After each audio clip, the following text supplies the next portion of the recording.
Slick Ric Bucher, but Acho, which team has bigger question marks? My Clippers or the Lakers? Yo, it's obviously the Clippers, people. This is a silly question. We're still trying to figure out, can the Clippers coach that squad? Ty Lue, he coached under Doc Rivers for the entirety of his career, except for when he was with LeBron James, when his chip with LeBron James. Well, Bron ain't there for you no more, Ty Lue, and neither is Doc Rivers. So can Ty Lue coach that squad? Meanwhile, we all blame Doc Rivers, myself included. Who's the number one team in the East and who is their oh, this is awkward. So that's my first question. My second question is, what's really good with PG and Kawhi? Still trying to figure that out. Because the last time we saw them, Choke City. Now, the real issue at hand for why this is so simple is this. Slick, Sell, what question mark has LeBron James ever left unanswered? LeBron James tends to every and any question. Is he the chosen one? Can he live up to the hype? Check. Eric Spoelstra, will he be able to redeem him from not being able to get out the first round? Check. Anthony Davis, AD, he can't win a playoff series, can't win multiple playoff series. LeBron, answer that question. Any question you've ever asked about LeBron James, he has answered. So why will I continue to have a question about someone who quite literally should be called the answer? I understand that was already reserved for AI, but LeBron James can go ahead and take that title along with the king because he provides all answers. I'm not silly enough to ask a dumb question because there are some dumb questions, contrary to what your teachers tell you. Acho, I may be slick, but you are smooth. Way to flip the whole concept of this conversation. What question has LeBron not answered? That doesn't mean that there can't be questions. And I'll get to LeBron in a second. But there are plenty of questions to be asked about these Lakers collectively. And I'll be honest, I didn't have this at the beginning of the season. The moves that they made, the additions that they made, Montrezl Harrell, Marc Gasol, Wes Matthews. I looked at all those and said, yeah, they got Dennis Schroeder. They got more athletic. They got younger. This is exactly what they needed. I did have a few concerns. Is Marc Gasol washed? Is he what we saw in Toronto? I was assured that they were going to be okay. But usually when you go and play with if you're a role player and you play with great players, the game gets easier and your efficiency goes up. And we have not seen that with Marc Gasol. We've not seen that with Montrezl Harrell. We haven't seen that with Wes Matthews. They're actually, I can't believe it, Lakers fans probably having a shock. They might be missing Danny Green a little bit based on what they saw against Philadelphia last night. And on the other hand, when I look at the Clippers additions, which I thought were nice and solid, all of those guys are doing what I expect them to do. Kennard is shooting career highs percentage-wise. Same with Nick Batum. And so it's not that I'm saying that the Clippers are convincingly better than the Lakers. That would be silly to make that point. But I came into the season thinking about the Lakers just rolling on. They were the prohibitive favorite. And then over these 18, 19 games, I've looked at it and said, well, the record looks nice, but those additions are not helping. And who have they beaten? There's only one quality team that they've beaten. It's a gaudy record. The Milwaukee Bucks are the only quality team. They haven't played a whole lot, but it's the only quality team that they've beaten. So at this stage, I feel as if, good or bad, I know what the Clippers are. I'm not sure. I have questions that the Lakers are actually better than the team that won the championship last year. Ooh, slick. Okay, way to go deep. Let's go in the deep end, mess our hair up a little bit. Look, you said you came into the season thinking one way and kind of changed your mind. I came into this segment thinking one way, and I'm starting to change my mind. Let's be real about this. Look, who has bigger question marks to answer? It's the Clippers. Just be real about it. There's no bigger question mark of, can the Clippers break through this glass ceiling of the second round? Let's just be real about this. The middle round games, the Clippers up 3-1 in the series. Can they break through? Can they hold a lead? Those are the biggest question marks. Duh. But Slick, You got me thinking now, these Lakers got questions as well, because there are no perfect champions. Let's talk about this team right here in the Los Angeles Lakers. You would think that they're world beaters because of their record, best record in the NBA, best point per game differential in the NBA, top 7 scoring offense, which means they're 7th, and 2nd on defense.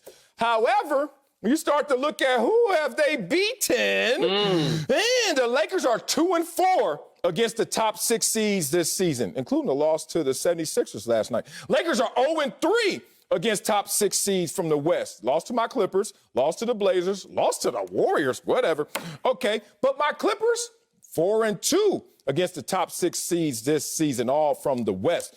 Point is, when you see a Lakers team that now has lost a game on the road, you see a Lakers team that is 4-4 at home, so I don't even know how it's going to play out in the postseason, but no home court advantage. As much as I look at the Clippers and I say they have this global question to answer, can they make it to the Western Conference Finals despite their talent level? I'm looking at the Lakers like, okay, try and mail this one in, saying we're champions from last year and we got better additions. If it's not adding up to being a greater team, sounds like they have some question marks.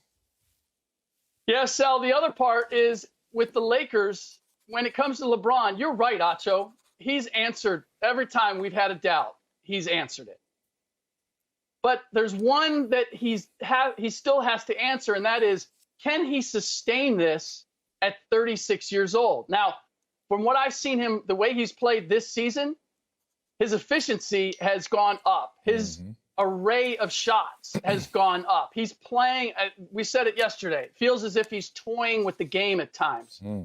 But there's a fine line between toying and measuring yourself and making sure that you can get to the finish line.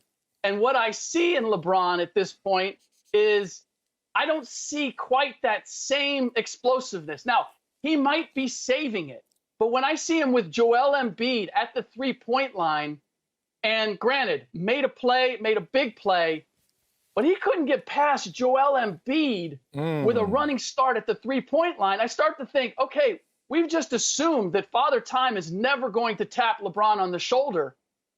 But maybe, just maybe, we're starting to see that and he's become aware of it and he's having to adjust his game. It doesn't mean that he can't be great, but he might not be all that we've seen of LeBron. Here's my issue, one thing, Acho. Go ahead. One thing, last thing. It would be one thing if I was the only one who had questions. But it sounds as if even Anthony Davis has questions. He was asked about potentially playing Philadelphia in a 7-game series. Wait. Very capable. You are the defending champions. Broke the eyebrow. Philadelphia 76ers are the Clippers East. Like, when did they ever get out of the second round? You're very capable of beating the Sixers in a 7-game series. That should be, why are you even asking me that question? Unless, because you got smaller, because Montrezl Harrell isn't what Dwight Howard was. Oh, you think? Maybe you got that same question in your head. And maybe that's something that you still just have to don't prove. want to sound ignorant, not ignorant. He don't want to sound ignorant. How? Slick, you know we watch some UFC fights. You can watch a boxing fight, whatever. You know what I can't stand? When somebody gets KO'd, TKO'd, whatever it is, and then they stand up after and they're like, I want a rematch. I know I could have beat him. It's like AD and them like, yo, we just lost. Okay, how dumb do I sound if I'm like, yeah, we just lost. Yeah, they don't want to see us in 7, though, because in 7, we're going to handle business. That's what AD, he's just a cognitive thinker. But Slick, my biggest issue is with this. You can't tell LeBron or ask LeBron, hey, I don't know if you can sustain, but then be mad at him when he's not going all out. It's a contradiction. Marcellus ran track, national champion, Slick, in case you've never watched the show. And record holder. He tells you every show. Aware. So, thank you. E-Man, well aware. We're all well aware. Now, Slick. Al Bundy. Now, Slick. Yes. In some of these meets, what Marcellus's coach probably told Marcellus was, hey, don't go all out in prelims. Just make sure you qualify for finals. Right? Like, don't go all out. Just make sure you qualify. Now, Marcellus's track coach can't then be mad at Marcellus after Marcellus qualifies for being like, hey, why didn't you run any faster? Coach, you just told me just qualify. Yeah, but you should have ran faster. But, Coach, you just said Slick, I feel as though that's what you and some of us are doing. Like, wait a second, LeBron.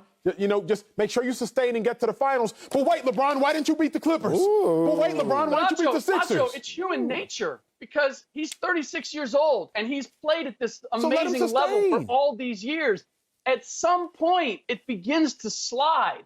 And considering how heavily the Lakers still rely upon LeBron James to be all that LeBron James can be, that has been it was my number one thing last year. Does he have enough help to be able to sustain this and get the job done? I'm asking the same question now, and I think it's a valid question, not because I doubt LeBron James, I just don't doubt the effects of Father Time. Great points. Great points. Y'all went into it there. How about Father Time? Like, it's interesting. Everyone thinks that it has to be overt. It has to be explicit when you talk about how Father Time changes the athlete, how Father Time is undefeated. It doesn't have to slap you in the face. There are silent killers. It just starts to slow you down. You don't even see it unless you look under a microscope. Then you're like, oh, you're not the same. Look at these silent killers that are killing the Lakers right now. 21st in free throw percentage. I know people are like, who cares about free throws? Well, those are free points. And when you're getting older or the team is not gelling the same, you need those. That's not good. 19th in turnovers this year. Oh, what's going on with the Lakers? Meanwhile, over there with the Clippers, they over there trying to make history in terms of their dynamic duo.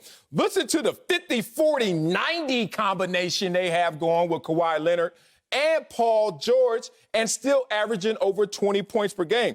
And I remind all you historians out there, only 4 players in history have been able to do that. Score over 20, 50-40-90. The Clippers may have 2 this year alone. Woo, it's going down.